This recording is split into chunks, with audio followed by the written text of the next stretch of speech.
So the first project, I have many projects, but the first project I like to focus on, one is a nonprofit organization that I formed with my family almost 7 years ago called Don't Miss a Beat.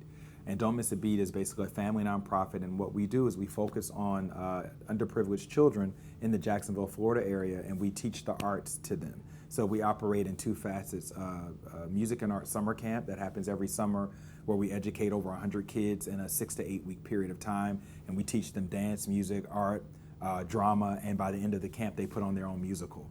And so that's really been an amazing, life-changing thing for me because I've always had a passion for education and philanthropy. And what I found was with music, particularly being a jazz musician, we have an amazing audience that loves us, but we're not really, in some ways, cultivating the next generation of audiences. We're always just thinking about who's here now.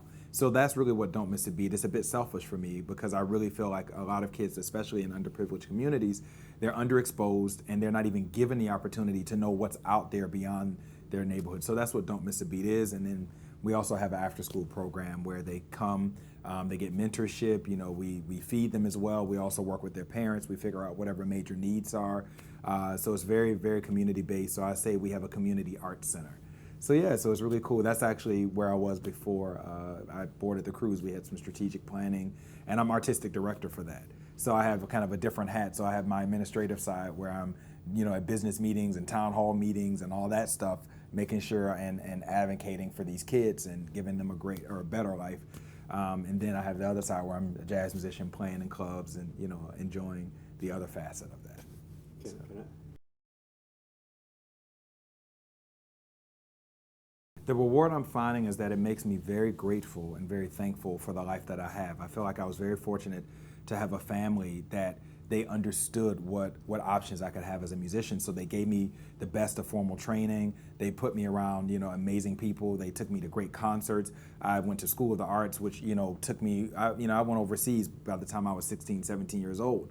Most of these kids don't have that opportunity. So the reward that I'm getting is being able to offer an opportunity to some children that if not for Don't Miss a Beat, they would not have it.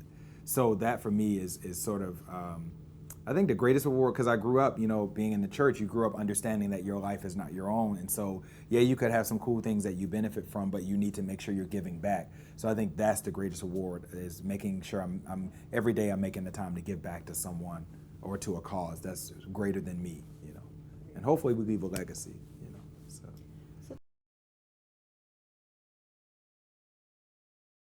Yeah. So actually it's my third record, but nobody knew about the first one. But it's okay.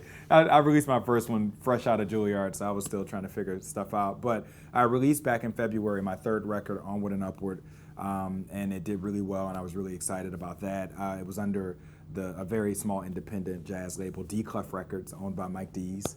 So that was great. It had Anat Cohen, Jason Palmer, Mike Dees, Reuben Rogers, Gilad Hexelman. It was a huge ensemble of guys. And I really enjoyed that record because it was the first time I felt that I made a record very much upon what I wanted to play. I wasn't trying to, you know, be in anybody's polls or, you know, I wasn't trying to please anybody. It's just like, this is some music that I'm very passionate about. So that was that record, Onward and Upward. And then a new project I have now is with a group called New Century Jazz Quintet. And it's a hybrid American and Japanese group. We formed in New York, and we're a part of a Japanese label called Spice of Life. We released the record called Time Is Now back in August of 2014. We did a big tour of Japan and really had a very successful tour there. We just played Dizzy's Club last week, and we're getting ready to go back to Japan, play Cotton Club, and we have some festivals lined up this year. So I'm excited about that group because that group for me is sort of a reincarnate of the Art Blakey and Jazz Messengers. So we're really trying to sort of bring that fresh, new sound of young guys swinging, you know, back to the scene, you know, because I love playing with McBride, but I feel like it's now time for my peers and I, and even some younger guys to, you know, get this music, you know, happening and really bring back the tradition. So that's what that group really is about.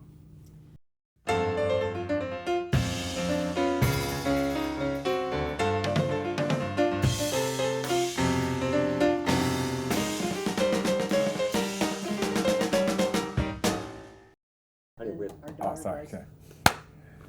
My name is Ulysses Owens, Jr.